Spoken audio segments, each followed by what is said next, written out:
Hello दोस्तों, मैं हूँ रूही और मैं आपको एक छोटी सी कहानी सुनाने जा रही हूँ जो छोटी है पर आपके दिल को छू जाएगी। और इस कहानी का शीर्षक है पिता और पैसा। एक समय की बात है, एक छोटे से कस्बे में मगन नाम का आदमी रहता था। मगन अपने घर में बेटे और पत्नी के साथ रहता था। मगन गरीब था, इसलिए वह दिन रात अपने परिवार की जरूरतें पूरी करने में लगा रहता था। वह हर हाल में बेटे और पत्नी की खुशी चाहता था। मगन एक छोटी सी कंपनी में काम करता था जहाँ उसकी आमदनी घर खर्चे जितनी हो जाती थी, लेकिन फिर भी मगन कंपनी वाला काम खत्म करके दूसरी जगह जाया करता था ताकि कुछ और पैसे कमा सके। काम में व्यस्त होने से वह अपने परिवार को समय नहीं दे पाता था। मगन 24 में से 15 घंटे घर से बाहर काम में निकाल देता था। रात को देर से आता और सुबह जल्दी जाता था। इस तरह कुछ दिन बीतते गए। एक दिन मगन की पत्नी ने उससे कहा कि आप पूरे दिन काम करते हैं और हमें समय नहीं देते हैं। वैसे भी हमारा खर्चा आराम से निकल जाता है, तो आप इतनी मेहनत क्यों करते हो? हमारे पास जितना है उसी में हमें खुश रहना चाहिए। चलिए आज हम तीनों कहीं घूमने चलते हैं। तब मगन कहता है कि बस कुछ समय और मुझे मेहनत करने दो, फिर आराम ही आराम है। इस तरह मगन मेहनत करने में लगा रहता था। उसका बेटा भी उसे अक्सर कहता रहता था कि पापा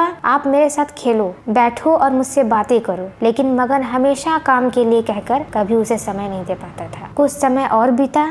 अब मगन की किस्मत चमकी। मगन की नौकरी जिस कंपनी में थी, अब उसका मालिक मगन को मैनेजर बना देता है, क्योंकि मगन काफी समय से वहाँ काम करता था और अब वह मालिक का विश्वास पात्र बन गया था। मैनेजर बनने के बाद मगन बहुत अमीर हो गया। उसकी आमदनी अच्छी खासी थी। अब वह कुछ भी खरीद सकता था। उसकी गिनती धनी लोगों में होने लगी। पत्नी और बेटा बस एक बार कोई चीज मांग ले तो वह तुरंत हाजिर कर देता था। एक दिन बेटा और पत्नी दोनों मगन से बहुत ज्यादा जिद करते हैं कि वे तीनों समुद्र के किनारे घूमने चले। मगन कहता है कि ठीक है, आज चलेंगे, लेकिन मुझे कंपनी में थोड़ा काम है, इसलिए तुम दोनों समुद्र के किनारे पहुँचो, मैं सीधा कंपनी से खत्म काम करके पहुँचता हूँ। पत्नी और बेटा दोनों वहाँ चले जाते हैं। तभी समुद्र में बहुत बड़ी सुनामी आ जाती है और आस पास के लोगों को भी बहा ले जाती है। पत्नी और बेटा दोनों पानी में बह गए। जब मगन वहाँ पहुँचता है तो ऐसी हालत देखकर घबरा जाता है। उसने हर जगह देखा, लेकिन सब कुछ नष्ट हो चुका था। उसे यकीन हो गया कि उसकी पत्नी और बेटा भी बह गए हैं। वो जोर जोर से रोने लगा और अपनी पत्नी की बात याद करने लगा कि हमारे पास जितना है उसी में खुश रहना चाहिए और अपने परिवार के साथ खुशी के नए पल बनाने चाहिए, ताकि हम उसे हमेशा अपने दिल में संभाल कर रख सके। पैसों का क्या है, कभी होंगे तो कभी नहीं। सीख,